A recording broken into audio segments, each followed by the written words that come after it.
Hey everyone, this is Dan.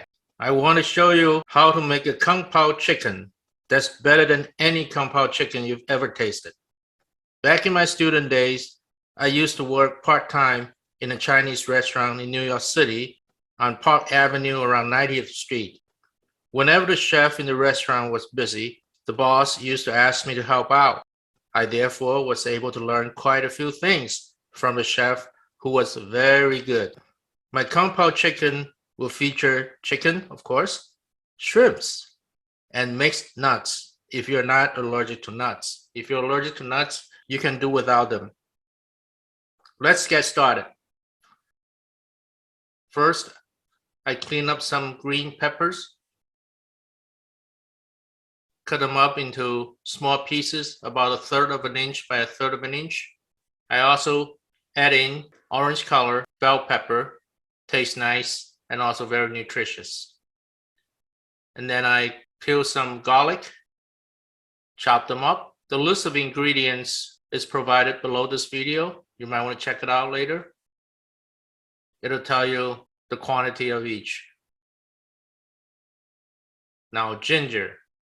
First, I gotta slice it up into very thin slices, about this thick. And then cut the slices into little chunks. Now watch how I position my fingers.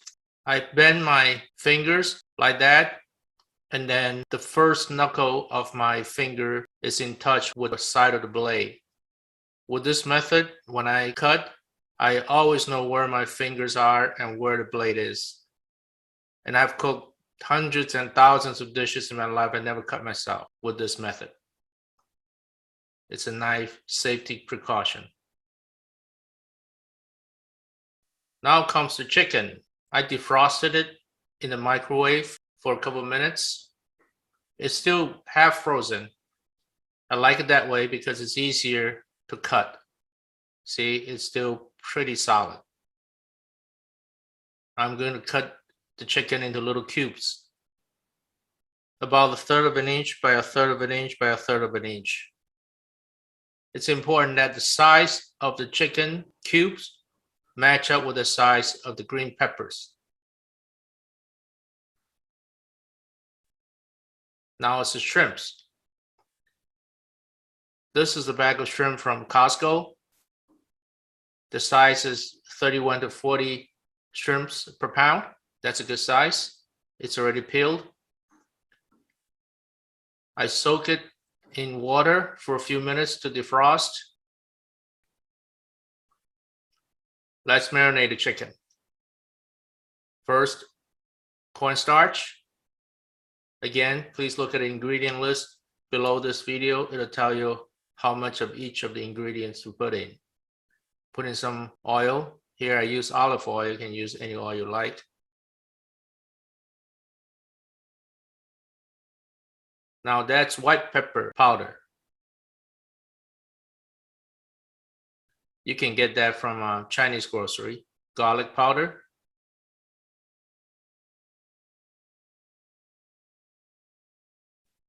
Ginger powder, just a teeny bit. A good Kung Pao chicken has to be very robust with many layers of flavors. That's why it's very important to marinate it first with the right ingredients. Now this is sesame oil. Again, you can pick it up from a Chinese grocery store, or you might be able to order it from Amazon.com. Now comes the soy sauce. This is the Wanjiaxiang soy sauce. There are different types of soy sauces you can use. I will provide some information below this video, what I recommend. It's important that you have the right soy sauce. Usually not the type you find in the general supermarket. You should get it from an Asian grocery store for soy sauces. A little bit of salt, and also added a dash of wine. Actually, you could get Asian rice wine, but I prefer to cook with vodka, so I put in a dash of vodka. Mix it all up. I don't like to use my hands so much, so I use 2 forks. Keeps everything clean.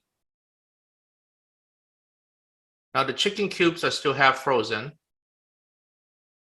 At this point, I put it back in the microwave oven, put it on defrost, and let it run for a couple minutes until it's fully defrosted and it's soaked in marinade juice. Even though the shrimps have been deveined, I still like to split open the bag a little bit more so that it will opens up just the right amount when I stir fry it in the pan later on.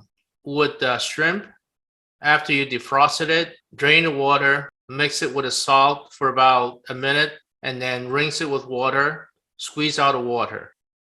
Now the next step is very important. You have to mix a little bit of egg white in the shrimp because that'll make it more chewy after you cook it instead of being mushy.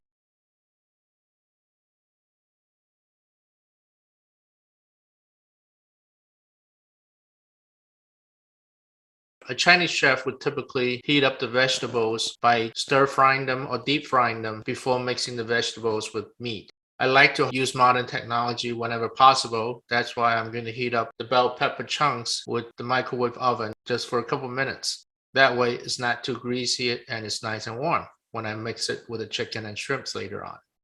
Now I heat up the wok, which is a very important piece of instrument for making the kung pao chicken. You can get a wok from Asian grocery store, and I'm pretty sure you can order it from Amazon.com.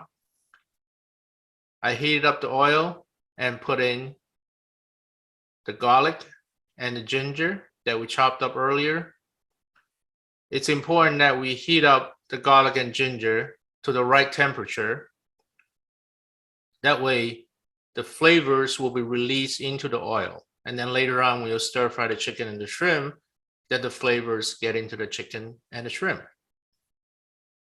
That's a very important step. In a Chinese restaurant, the chef will never cover the wok.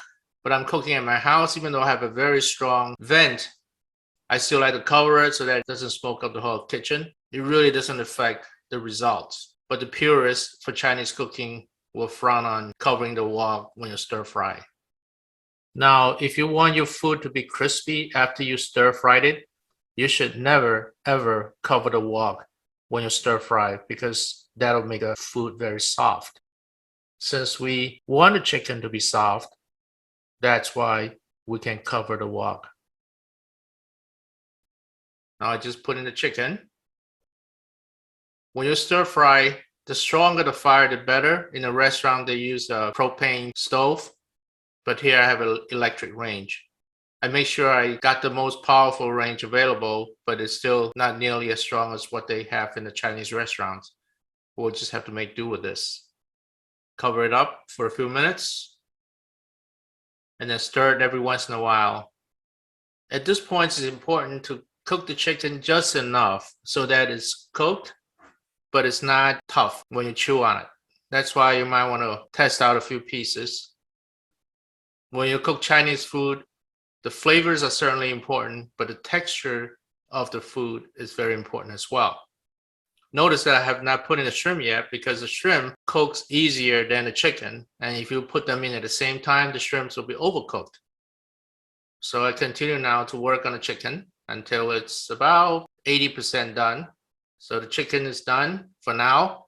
I put it aside, clean up the wok, put in some oil. Now this is the red pepper. I'm using the McCormick dried crushed red pepper, which is pretty good for this. You can also put in any pepper you want. Sometimes I used red Chinese peppers I can pick up from the local Asian grocery stores, but the dry pepper is pretty good also. And then depending on how much you like your dishes to be spicy, you can put in the right amount. A little bit more oil. And then again, I heat up the oil so that the flavor of the pepper will be infused into the oil. I add in soy sauce. It's important that you heat up the soy sauce separate with the food. I put in some brown sugar for taste. See how it's nicely heating up and the brown sugar is heating up? With the brown sugar, it will help put a little nice caramelized coating around the chicken and the shrimp. That's a little trick there. I swirl it around a little bit. It's ready. We got to make sure to overcook the soy sauce, otherwise it's going to taste burned. Oh, here's some chopped scallion that I prepared earlier. I put back the chicken into the wok. The shrimp, remember, it was processed with salt and mixed with egg white. So now at this time, I put in the shrimp after I spent quite a few minutes stir frying the chicken already, because they cook differently. You don't want to overcook the shrimp. I cannot emphasize enough about that. And then I quickly mix in the green peppers. Here are the mixed nuts that I bought from Costco. It's got cashew nuts, almond, a few other different nuts. If you're allergic to nuts, you can skip that. In the restaurant, they usually use peanuts because it's cheaper. But this is the deluxe version of the Kung Pao chicken, so we only go for the best. Stir them up a little bit. At this stage, we don't need to keep the food in the wok too much. The important thing is to mix the sauce with the ingredients. Here it is, the finished product. Look at that, how delicious. Yummy, yummy.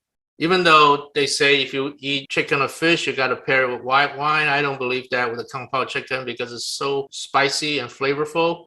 I pair it with a bottle of red Malbec from this Argentinian winery by the name of Catena. The robust red wine and the spicy Kung Pao chicken make for a wonderful, beautiful combination. Thank you for watching. Please remember to click the like, subscribe, and notification button if you enjoyed this video. Bon appetit!